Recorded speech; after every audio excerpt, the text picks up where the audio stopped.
In real estate, there are so many words that real estate agents hear all the time, and so we think that they're totally normal and everybody understands them.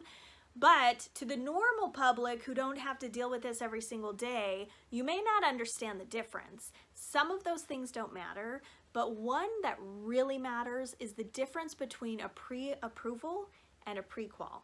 Now, prequal, what kind of word is that? If you call a lender and you tell them you're thinking about buying a house, and they ask you a ton of questions. What's your income? How much do you have in savings? What's your debt?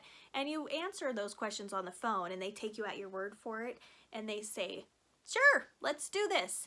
That's a prequal. Maybe they even email you a letter that says, sure, let's do this. That's a prequal. From talking to you, they think that you should be able to purchase this house. Now, a pre-approval takes it one step farther. You meet with the lender, you actually give them the documentation. After telling your great story, the lender asks you to prove it.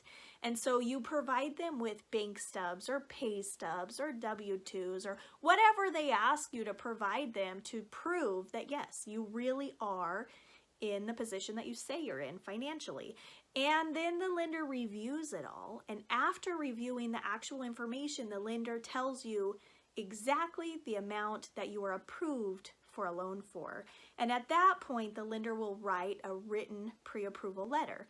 Now, oftentimes they will tell you that you are approved for this amount, and you know that into your budget to actually make the monthly payments, you really only want to be paying this amount. So you may ask them to write a letter that supports the amount you want to be paying or a little bit above that, so that when you go to make an offer, your pre-approval shows a amount that's pretty close above the asking price that you're making an offer for.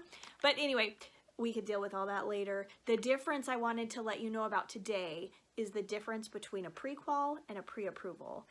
So what do you want when you go to buy a house? You definitely want a pre-approval. Sometimes it can feel like a headache. You do have to talk with the lender. You do have to find those pay stubs or bank statements or whatever other kind of official documentation that they ask from you. So it can kind of feel like a headache, but I tell you, as an agent, it is absolutely 100% worth your time and worth your effort. Eventually in the process, you're going to have to do these things. And if you do them in the beginning, you know exactly the price range that you're shopping in, and you know exactly what to look for. They'll talk about things like closing costs with you, and they'll let you know what to anticipate as the purchase goes on. Absolutely, without a doubt, you want to take the time to do this early in the process so that you know your realistic budget, your realistic shopping price range when you're looking for houses. So best of luck to you. If you have any questions, I would be happy to help. I have a lot of great local lenders that I work with here who are really excellent, and I'd be happy to give you their names. You can give me a call at the office. I'm Anastasia Hendrick. I'm with Century 21 JC Jones American Dream, and you can always call the office at 541-476-6502.